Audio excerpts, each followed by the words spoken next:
की डॉक्टर बाबासाहेब आंबेडकर यांची महानता सांगण्यासाठी माझ्यासारख्याचे शब्द हे अपुरे पडतात की मी त्यांच्याबद्दल काही बोलणं म्हणजे सूर्याला पंथी दाखवण्यासारखं आहे. एवढे ते महान व्यक्तिमत्व होतं, एवढे त्यांचे महान उपकार या देशावरती आहेत.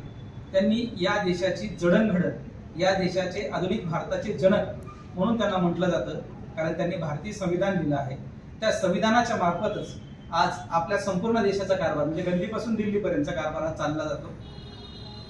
संविधानाचं महत्व फक्त एवढंच आपल्याला शब्द सांगता येईल की भारत आणि पाकिस्तान हे दोन देश काही तासाच्या फरकाने स्वतंत्र झाले.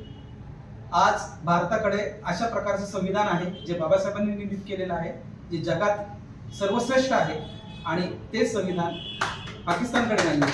आज पाकिस्तानची वाटचाल कुठल्या दिशेने चालली, भारताची वाटचाल कुठल्या दिशेने चालली, यातच संविधानाचं यश आणि गमक आपल्याला पाहायला मिळतं. अशा या विश्वरत्न असणाऱ्या उभीतीला, महामानवाला अभिवादन आज आपण करूया. आज हे जे काही LIC म्हणा, RBI म्हणा, ह्या ज्या संस्थेची निर्मिती आहे ती बाबासाहेबांच्या संकल्पनेतून निर्माण झालेली आहे. आजची आपली नोकरी, आपले हे जीवन हे त्यांचे देण आहे. म्हणून असं म्हटलं तर वावगं होणार नाही.